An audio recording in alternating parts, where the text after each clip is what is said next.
Hey, hi, hello. This is Turnstile. They were a hardcore band, yeah?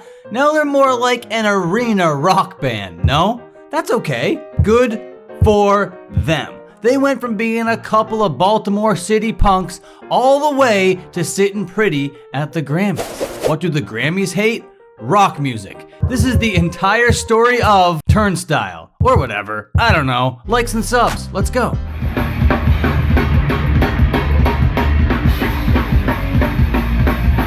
"2007, Baltimore. A hardcore band is formed. This is Trapped Under Ice. The singer's name is Justice. What does Justice hate? Silent people just standing there. Don't worry, he knows how to change that. But forget about him for now. The drummer's name is Brendan. What does Brendan love?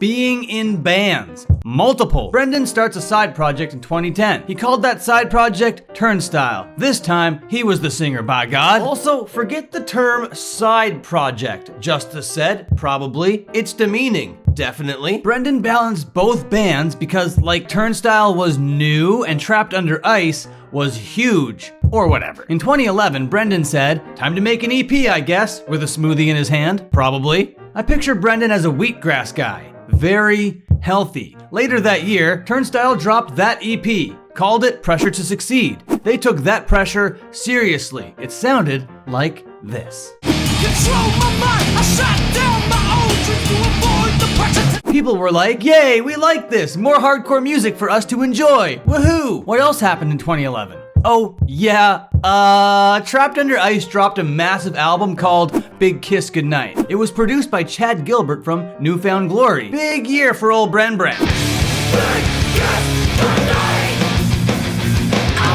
Things are changing. 2013, Turnstile dropped Step 2 Rhythm. It's official, things have changed. Turnstile is massive now, drawing huge gates, so many people, so many stage dives. What did Justice say? Time for me to start a side project. Scratch that. Another project. Probably, with gold teeth in his mouth. Definitely. He starts a band called Angel Dust. Much more melodic. Hardcore fans still love it because hardcore people love Justice. I was waiting so long, forgot what I was waiting for. Brendan starts to focus on Turnstile. Leaves Trapped Under Ice. Time to grind, he says, with a celery stick in his mouth, probably. Trapped Under Ice gets put on ice for a moment. By 2015, Turnstile was massive in the underground. What do massive bands do? Release full-length albums. Nonstop Feeling comes out.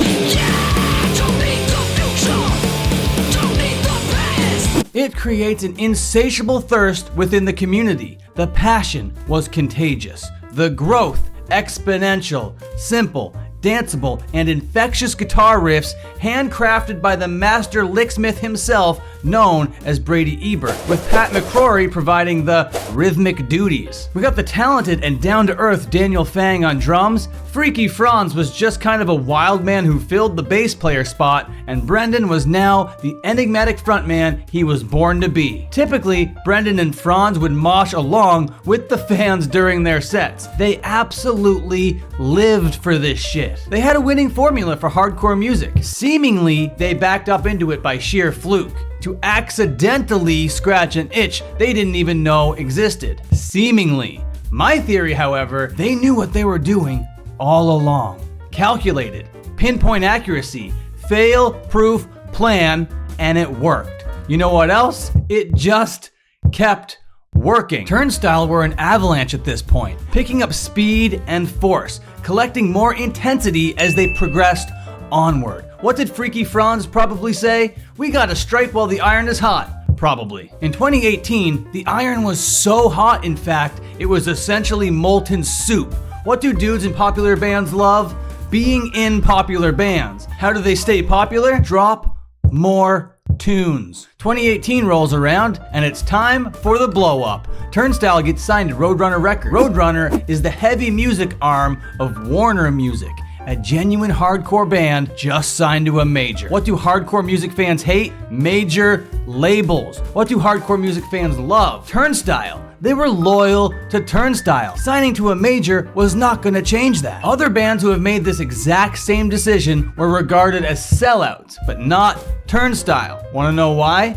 The songs, riffs, and energy was still there, all in abundance. In other words, they kept it core. They didn't take the first opportunity to become an arena rock band, and they could have at this point, and that would have been a small fish, big pond type situation. In the underground, Turnstile still had a few years left in them as big fish. The biggest fish since Title Fight, and to think there was overlap of these two bands existing at the same time. It boggles the mind. Only the biggest venues in the genre were able to house their act. The shows during this time are the things legends are made out of. When Time and Space came out, you could start to feel a tectonic shift. The underground was shaking, pulsing, developing a sentient mind of its own. Things were changing again.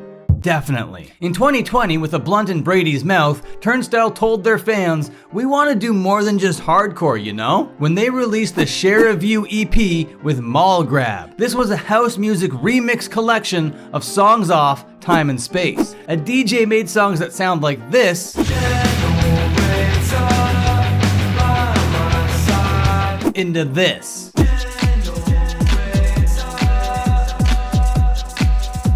Understandably, this split audiences. What do hardcore fans love? Hardcore music. What do hardcore music fans hate? Anything other than hardcore music. This move was a risk, but a calculated one. They didn't want to shock the system, just a little drip tease. Now the people know subconsciously that a new era of this band was just around the corner. Growth. 2021, TLC. Turnstile Love Connection is unveiled to the adoring public. It was an EP that Brendan turned into a little short film type thing, I guess, or whatever. Songs like the title track let you know that they still got riffs, but now they come with a few extra twinkly bits as well. High budget hardcore was here. Now it's obvious they're making major label moves. What do major labels like? Money. Time to release Glow On, Roadrunner said, while sipping a 60-year-old single malt whiskey, probably.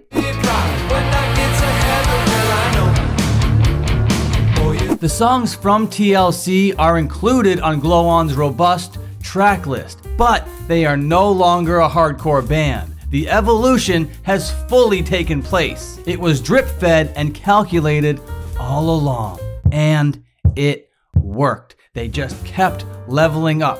Their vision came into focus. Turnstile are the hardcore band to blow this particular door wide open. They played Coachella back when it was unheard of. Now bands like Knocked Loose and Speed fill the token hardcore band slot every year. Turnstile carved that shit out. Speed is not walking around with a Nike sponsorship without Turnstile. Turnstile made hardcore cool again. They left it in a better place than when they found it. They create more slots on more bills for more bands, and none of that can be taken away from them. Turnstile by this point is a global phenom. Angel Dust is kicking up more dust than ever. So what do Brendan and Justice say? While being busier and more popular than ever? Let's bring Trapped Under Ice back. This right here, people, this is why Justice and Brendan can't be seen as sellouts. They don't need to do this. They're set.